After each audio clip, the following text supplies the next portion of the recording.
Ah mes amis, quel plaisir de vous retrouver. La dernière fois, on a vu l'histoire de l'homme paralysé. Aujourd'hui, ça sera l'histoire du fils perdu. Mais avant, merci d'abord à Fabrice qui filme cet instant, et puis aussi à Céline qui va préparer un bricolage et dont vous verrez les images. Ça sera Ophélie et sa maman qui vous en parleront. Alors, ce rendez-vous pour les enfants, aujourd'hui, c'est sur la parabole du Fils perdu. Jésus allait voir des gens qui se comportaient mal, des voleurs, toutes sortes de bandits, et certains chefs du peuple trouvaient que ces visites qu'il faisait, c'était pas bien. Et Jésus l'a su. Et pour montrer que Dieu a une autre attitude que eux, il a raconté plusieurs paraboles, dont celle-ci, le Fils perdu. Alors vous allez pouvoir l'écouter maintenant.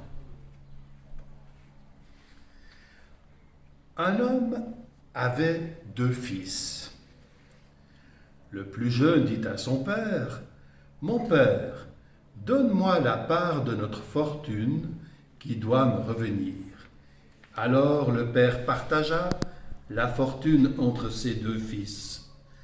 Peu de jours après, le plus jeune fils partit avec son argent pour un pays éloigné. Là, il vécut dans le désordre et dépensa tout son argent. Il ne lui resta bientôt plus un sou. Alors une grande famine survint dans ce pays et il commença à manquer de tout. Il alla donc se mettre au service d'un des habitants du pays, qu'il envoya dans les champs garder les cochons. Il aurait bien voulu se nourrir de ce que mangeaient les cochons, mais personne ne lui donnait rien. Alors il se dit, tous les ouvriers de mon père ont plus de nourriture qu'ils n'en peuvent manger, tandis que moi, ici, je meurs de faim.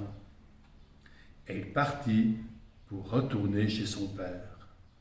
Comme il était encore assez loin de la maison, son père le vit et en eut profondément pitié. Il courut à sa rencontre. Le père le serra contre lui et l'embrassa.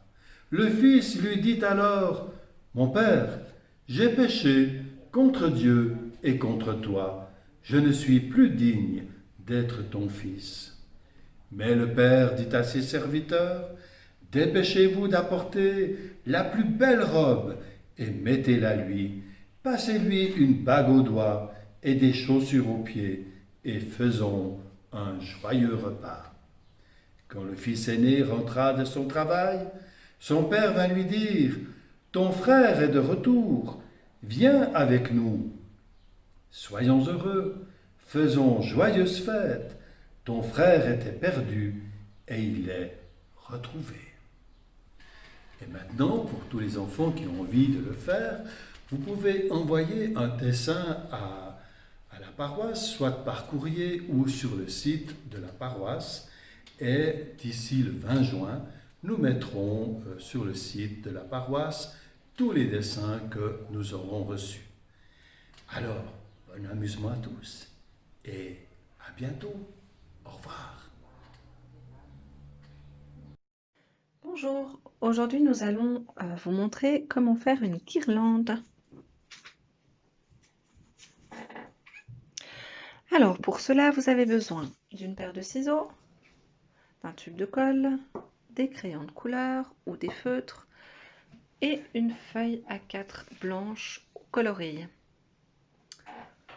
Alors vous allez découper des bandes sur toute la longueur de la feuille, des bandes d'environ 1 cm.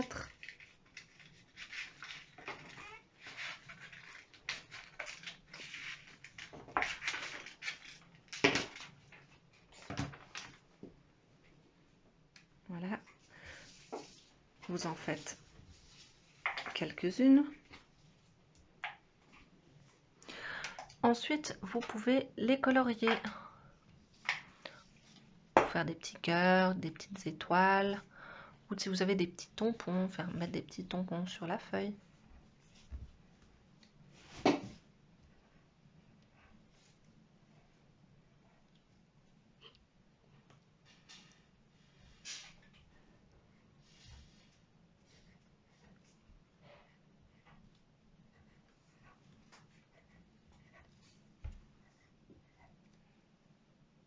Voilà. Quand vous avez fini de colorier les bandes, vous allez prendre votre tube de colle, faire un point de colle au bout de la petite bandelette. Et pour commencer la guirlande, donc là, si c'est le premier, vous le collez tout simplement. Voilà, exactement comme ça. Ensuite, vous prenez la deuxième bandelette, vous mettez votre point de colle, vous allez l'insérer dans le premier rond et vous collez. Voilà, et ainsi de suite. Quand vous en avez collé plusieurs, ça donne ces jolies guirlandes que vous pouvez suspendre où vous le souhaitez. Merci Ophélie. Au revoir.